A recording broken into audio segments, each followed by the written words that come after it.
Hello aspirants, welcome back to our channel Safar UPSC. और UPSC prelims 2024 को 3 months बचे हैं। तो ऐसे बहुत सारे एस्पिरेंट्स होंगे जिनका सिलेबस कंप्लीट हो चुका होगा। कुछ ऐसे एस्पिरेंट्स होंगे जिनका सिलेबस कंप्लीट नहीं हुआ होगा। कुछ ऐसे एस्पिरेंट हैं जिनके सिलेबस के साथ तो बहुत सारे रिविजन भी कंप्लीट हो चुका है। कुछ ऐसे एस्पिरेंट्स हैं जो फर्स्ट टाइम प्रीलिम्स दे रहे होंगे। कुछ ऐसे हैं जिनका थर्ड, सेकेंड या फोर्थ अटैम्प्ट होगा। तो कुछ ऐसे जो प्रीवियसली मेंस क्वालिफाई किए होंगे, इंटरव्यू तक फेस किए होंगे, या कुछ ऐसे भी होंगे जिन्होंने क्वालिफाई किया होगा बट रैंक ना, मतलब अपने अकॉर्डिंग रैंक ना मिलने के कारण ट्रेवल से एग्ज़ाम दे रहे होंगे। तो ऐसे बहुत सारे एस्पिरेंट्स हैं। तो एस्पिरेंट्स तो बहुत ज़्यादा वेराइटीज़ है। तो अभी हर एस्पिरेंट्स की अलग अलग कंडीशंस चल रही है। तो इस पीरियड में ना, जो नए एस्पिरेंट्स है जिनका सेकंड थर्ड अटैम्प्ट है, ऐसे एस्पिरेंट्स हैं जिनका प्रिपरेशन कंप्लीट हो चुका है, रिवीजन कर रहे हैं, इनका सिलेबस थोड़ा सा कंप्लीट बचा हुआ है, तो उनके मन में ना एक ऐसी चीज़ें चल रही है कि इस फेज़ में जो 3 मंथ बचे हुए हैं, तो अब इसके बाद क्या करना चाहिए कि अपनी प्रिपरेशन को, अपनी स्ट्रेटेजी को किस तरह से बनाएं कि अपनी प्रिपरेशन को अच्छे से कंप्लीट किया सके। तो आज के इस वीडियो में हम लोग यही चीज़ डिस्कस करेंगे कि जो यूपीएससी 2024 का जो फिल्म्स है, उसकी हम लोग डिस्कस करेंगे गोल्डन स्ट्रेटेजी ऑफ 1+1+1 रूल की। ठीक है, मतलब हम लोगों ने इस स्ट्रेटेजी को 3 मंथ में के पार्ट में अलग अलग सेपरेटली 1 मंथ में डिवाइड किया, मतलब 1 मंथ सेपरेटली 3 मंथ को डिवाइड किया अलग अलग। ठीक है, तो उसका अकॉर्डिंग हम लोग इसको डिस्कस करेंगे। तो without wasting time let's start. तो first you should check where are you currently. तो अभी आप करेंटली किस पोजीशन में, सबसे पहले आपको ये चेक करना पड़ेगा कि भाई आपका सिलेबस कंप्लीट हो चुका है, आपके कितने रिविजन्स हो चुके हैं, या सिलेबस का कितना पोर्शन बचा हुआ है, या सिलेबस कंप्लीट हो गया रिविजन नहीं हुआ, या कितना पार्ट आपका बचा हुआ है। ये चीज़ें आपको सोचनी है कि आप किस पोजीशन पे हो। खैर देखो, अभी 3 मंथ बचे हैं, तो मैं एक ऐसी कोई स्ट्रेटेजी है नहीं बता सकता जो सबके लिए बेनिफिशियल हो। ठीक है, क्योंकि सबकी अब अलग अलग अपनी कंडीशन है, सबकी अलग अलग अपनी सिचुएशन है, सब अलग अलग पोजिशन पे खड़े हुए हैं। ठीक है, तो सपोज अगर यहाँ पर ये आपका प्रीलिम्स एग्जाम है, तो कोई ये है जिसने प्रीवियसली मेंस या इंटरव्यू फेस किया होगा, इसकी प्रिपरेशन अच्छी होगी, तो कोई इस पोजीशन पे खड़ा होगा, इसका सिलेबस कंप्लीट होगा, जो इसके बहुत सारे रिविजन भी होगा होंगे। तो किसी का सिलेबस कंप्लीट होगा बट रिवीजन नहीं होगा, तो किसी का सिलेबस कंप्लीट नहीं होगा। तो बस सब अलग अलग पॉइंट पे खड़े हुए हैं। तो जब सब अलग अलग पॉइंट्स पे हैं, अलग अलग लेवल पे हैं, तो सबके लिए एक स्ट्रेटेजी बेनिफिशियल हो ही नहीं सकती। तो इस कंडीशन में हम लोग कुछ ऐसी चीज़ें यहाँ पे डिस्कस करेंगे जिसके अकॉर्डिंग अपनी स्ट्रेटेजी बना सकते हैं और उसको वर्क कर सकते हैं। ठीक है, तो उसके बाद तो ये तो आपको होगा कि आप खड़े कहाँ पर है। ठीक है, उसके बाद फिर सेकेंड थिंग आती है कि एनालाइज योर PYQ। देखो, अभी इस कंडीशन में आपको कितना पढ़ना है, आपको लिमिटेड पोर्शन पढ़ना है। ठीक है, स्ट्रेटेजिकली अपनी पढ़ाई करनी है और सेलेक्टिव सिलेबस कंप्लीट करना है। और सिलेबस सेलेक्टिव आप तब कर पाओगे, इसको सिलेक्ट डिवाइड तब कर पाओगे जब आप previous year question paper analyse करोगे। और इसको आपको एनालाइज करना है सब्जेक्ट वाइज। ठीक है, हर सब्जेक्ट को सेपरेटली एनालाइज करना है। तो इससे पता क्या होगा, जिस प्रीवियसली ईयर के जो पैटर्न चले आ रहे हैं, ठीक है, उसमें जो प्रीवियस ईयर जो क्वेश्चन पेपर थे, उससे करंट अफेयर को आप साइड में रख दीजिए। ठीक है, क्योंकि वो आपके लिए यहाँ काम नहीं आने वाला है। उसका जो स्टैटिक पोर्सन है, या स्टैटिक प्लस जो डायनामिक पोर्सन है, उसके अकॉर्डिंग आपको एनालाइज करना है कि यार कौन सी चीज़ें रिपीट हो रही है, कौन से टॉपिक्स रिपीट्स हो रहे हैं, किस तरह पैटर्न जा रहा है क्वेश्चन का, किस तरह की डिमांड चल रही है किसी। तो उसके बेस पर आप अपनी स्ट्रेटेजी को बना पाएंगे, सेलेक्टिव सिलेबस को, मतलब सिलेबस को सेलेक्ट कर पाएंगे छोटे पार्ट में। ठीक है, मतलब जितना जो ब्रॉड सिलेबस है उसको आप सेलेक्ट कर पाएंगे कि इतनी चीज़ें मुझे पढ़नी है और इतना पढ़ के मैं यूपीएससी प्रीलिम्स क्वालिफाई करने की कंडीशन में आ सकता हूँ या आ सकती हूँ। ठीक है, उसके बाद आता है मैक्सिमम रिवीजन। ठीक है, पीरियडिकली। तो रिवीजन की जो सबसे बेस्ट स्ट्रेटेजी होती है, सबसे जो बेस्ट तरीका होता है, पीरियडिकली ही होता है। ठीक है, जो तरीका मैं यूज़ करता था अपने प्रिपरेशन में, जो मैं सजेस्ट करता हूँ कि जैसे सपोज आप आज कोई चीज़ पढ़ रहे हो, आपने जो भी आज का जो अपना टारगेट सेट किया कि आज मुझे इतनी चीज़ें पढ़नी है, तो जब बिफोर स्लीपिंग जब आप सोने जाओगे, उससे पहले आपको क्या करना है कि उस सारी चीज़ को रिवाइज कर लेना है। उसके जो नेक्स्ट डे जब आप सोकर उठोगे और अपने पढ़ने बैठोगे, तो आपने प्रीवियसली जो आपने चीज़ पढ़ी थी, जो अपने आइटम में रिवाइज की थी, सबसे पहले आपको उसको फिर से रिवाइज करना है। ठीक है, उसके बाद होता है कि आप वीकली एक दिन डिसाइड कर सकते हैं, तो उसमें जो अपने पूरे वीक में जो पढ़ा होगा उसका रिवीजन करिए एक वीक में, दिन में पूरा। ठीक है, मंथली मंथ के एंड में आप 1 या 2 दिन निकाल सकते हैं, तो अपने मंथ में पूरा पढ़ा होगा उसको रिवीजन करने के लिए। तो ये तरीका बहुत ही बेनिफिशियरी होता है। इसमें आपका रिवीजन, नंबर ऑफ रिवीजन बढ़ते जाते हैं और चीज़ें आपको आप रिकॉल भी इजीली कर पाते हैं। ठीक है, तो इस कंडीशन में भी आपको यही करना है, जो आपका 3 मंथ का फेज बचा हुआ, तो यहाँ पे आपको यही करना है कि अपनी जो रिवीजन है, ठीक है, मतलब वीकली आपको टाइम देना पड़ेगा। जस्ट अगर आपका सिलेबस पूरा कंप्लीट हो चुका है तो आप ये कर सकते हैं कि आप वीक में 2 दिन दे सकते हैं रिविजन को, बट अगर सिलेबस कंप्लीट नहीं हुआ तो आप वीक में 1 दिन दीजिए फिर अपने रिवीजन को। क्योंकि जितना आप रिवाइज करोगे उतना चीज़ें आपके लिए ईजी हो जाएगी, उतना जितना अच्छे से आप रिकॉल कर पाओगे उतना आप प्रीलिम्स एग्जामिनेशन में परफॉर्म कर पाओगे। ठीक है, तो रिवीजन जरूरी है। रिवीजन और consistency civil service examination, even किसी भी एग्जामिनेशन की सक्सेस की होती है। तो रिवीजन तो आपको यहाँ बहुत ज़रूरी करना ही पड़ेगा। तो सेम चीज़ अगर आप रिवीजन कम हो मतलब सिलेबस कंप्लीट है तो आप मंथ में भी उसी तरह कर सकते हैं कि अगर सिलेबस आप कंप्लीट कर चुके हैं तो मंथ में एंड में 2 या 3 दिन दे सकते हैं, या सिलेबस कंप्लीट नहीं है बहुत सारा पोर्शन बचा हुआ है तो मंथ एंड में आप 1 दिन दे सकते हैं, जैसे वीक एंड में 1 दिन दे रहे हैं। उसके बाद आता है आपका मॉक टेस्ट। तो अभी 3 मंथ का टाइम बचा है तो आप इसको sectional plus full length test कर सकते हैं कि अब देखो टेस्ट सीरीज में कोई सजेस्ट नहीं करता हूँ, आप किसी भी कोचिंग टेस्ट सीरीज ले सकते हैं, सबकी ठीक आती है। ठीक है, तो उसके अकॉर्डिंग अपनी प्लानिंग कर सकते हैं भाई, जब आप किसी भी कोचिंग में टेस्ट सीरीज दे रहे हैं, जो भी टेस्ट दे रहे हैं उसका जो सेक्शनल टेस्ट के अकॉर्डिंग अपनी प्लानिंग कर सकते हैं कि भाई सपोज अपने हिस्ट्री ले लिया, ज्योग्राफी कोई सब्जेक्ट ले लिया, इसको 2 पार्ट में डिवाइड करके उन्होंने टेस्ट लिए, तो उसके अकॉर्डिंग आप उस सब्जेक्ट को कंप्लीट कर सकते हैं, रिवाइज कर सकते हैं। प्लस फुल लेंथ टेस्ट मतलब सारे सब्जेक्ट का आपको एक टेस्ट देना पड़ेगा, तो अपने मॉक टेस्ट को आप इस तरह डिवाइड कर सकते हैं। ठीक है, उसके बाद आता है कि सी सेट। अगर आपने अपना सी सेट स्टार्ट नहीं किया है तो इस बार लापरवाही मत कीजिए, जैसे लास्ट ईयर तक स्टूडेंट्स करते आ रहे थे, ओवर कॉन्फिडेंट मत होइए। ठीक है, अगर आपका मैथ्स बैकग्राउंड है बहुत अच्छा, बहुत अच्छी बात है। अब IITN है, आपने बीटेक किया, इंजीनियरिंग किया तो बहुत अच्छी बात है।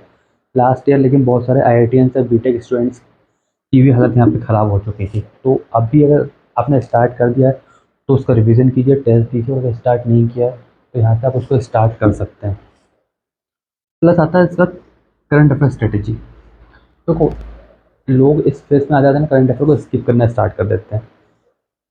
तो करंट अफेयर को आप स्किप, देखो अभी एग्जाम पेपर आपका सेट हुआ नहीं होगा तो करंट अफेयर आपके लिए इंपॉर्टेंट यहाँ पे होता है। उसके बाद अगर आप स्किप भी कर दोगे तो इसके बाद जस्ट 3 मंथ का आपको मेंस देना प्रीलिम के 3 मंथ के बाद, तो फिर एक बर्डन बढ़ जाएगा अभी से करंट अफेयर की, आपको फिर ये 3 मंथ का करंट अफेयर आपको वहाँ कवर अप करना पड़ेगा फास्टली। तो यार देखो थोड़ा टाइम आप करंट अफेयर को दीजिए, न्यूज़पेपर प्लस मैगजीन।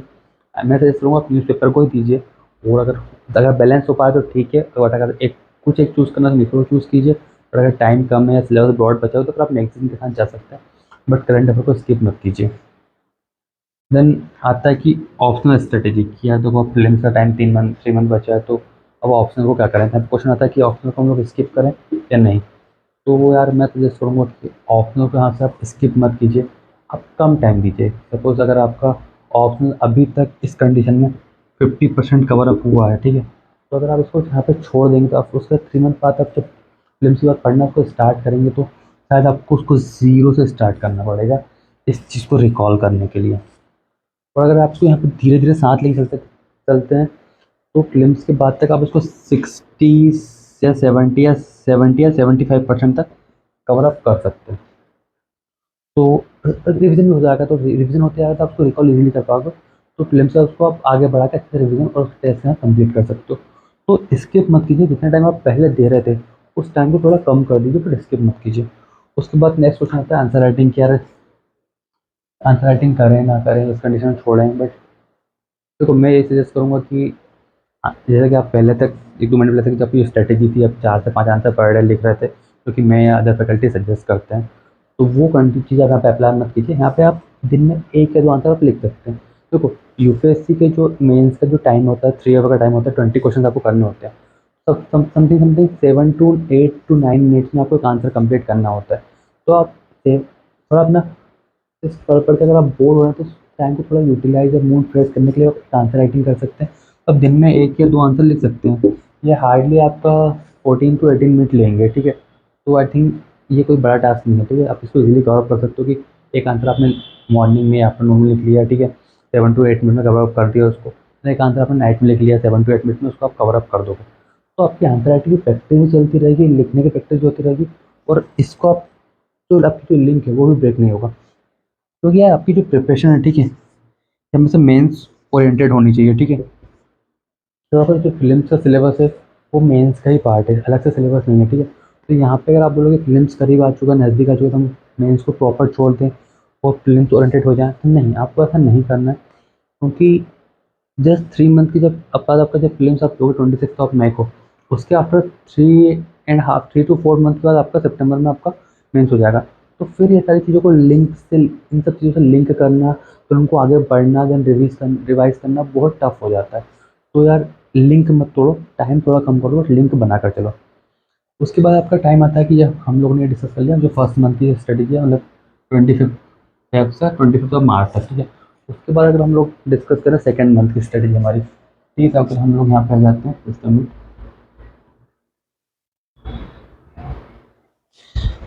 अगर हम लोग ले लें यहाँ पे 25 मार्च से 25 अप्रैल तक, इस फेज में क्या करना है। देखो, आप किस पोजीशन में खड़े हो ये आपको पता है, ठीक है। प्रीवियस ईयर क्वेश्चन पेपर आपने लास्ट मंथ एनालाइज कर लिए, ठीक है। रिवीजन का जो टाइम है, नंबर ऑफ रिवीजन है, वो आपको यहाँ पे बढ़ा देना है, ठीक है। अब मॉक टेस्ट का आप सेक्शनल टेस्ट आपसे ख़त्म करके आपको फुल लेंथ टेस्ट पे जाना है, ठीक है। उसके बाद अगर आपने सीसेट प्रीवियसली आप करते आ रहे हो, जैसे मैं लास्ट मंथ के प्लान डिस्कस किया था, जब सीसेट प्रीवियसली करते आ रहे हो तो लास्ट मंथ से आप टेस्ट स्टार्ट कर देना। अगर आपने रिसेंटली तो लास्ट मंथ जो 25 फेब से 25 मार्च तक का जो पीरियड है, वहाँ आपने सीसेट स्टार्ट किया है, तो यहाँ से आप जो है सीसेट का टेस्ट स्टार्ट कर सकते हो, ठीक है। मतलब सेक्शनल या फुल लेंथ टेस्ट जिसमें आप कंफर्टेबल हो, आप वो स्टार्ट कर सकते हो, ठीक है। करंट अफेयर आपको एज इट इज जो हमने डिस्कस किया आपको वैसा ही करना है, ठीक है। कोई चीज़ करंट अफेयर से नहीं छोड़नी है। ऑप्शनल का जो आप टाइम लास्ट मंथ आप दे रहे थे उसको थोड़ा कम कर सकते हो, बट लिंक नहीं तोड़ना है। Then then same answer writing, अगर आप लास्ट मंथ तक पॉइंट टू आंसर लिख रहे थे तो आप यहाँ पे एक कर सकते हैं, दिन में आप एक आंसर लिखिए, 2 दिन में आप एक आंसर लिख सकते हैं, ठीक है। तो एक आंसर पर डे कर दीजिए, या 2 डे पर वन आंसर, ये कर सकते हैं, ठीक है। उसके बाद एक चीज़ जो लास्ट मंथ में डिस्कस करना भूल गया, जो सबसे मेन इंपॉर्टेंट चीज़ होती है, focus on your mental plus physical health, कि यही आपको एग्ज़ाम तक पहुँचाएगी, ठीक है। फिजिकली हेल्थ बहुत ज़रूरी है, बट उससे ज़्यादा ज़रूरी है आपकी मेंटल हेल्थ, जो आपका कॉन्फिडेंस को बनाए रखेगी, ठीक है, और आपकी जो मेंटल एबिलिटी है उसको इम्प्रूव करेगी, कंसंट्रेशन को इम्प्रूव करेगी। फिजिकल हेल्थ के लिए जिम, योगा, वर्कआउट, रनिंग जो आप चाहें वो कर सकते हैं 30 to 60 मिनट्स पर डे। और मेंटल हेल्थ के लिए मैं सजेस्ट करता हूँ मैं कि आप मेडिटेशन करना ही करना है, ठीक है। तो आप वो चीज़ यहाँ पे ट्राई कर सकते हैं। उसके बाद हमारा जो थर्ड फेज आता है थर्ड मंथ का, कि भाई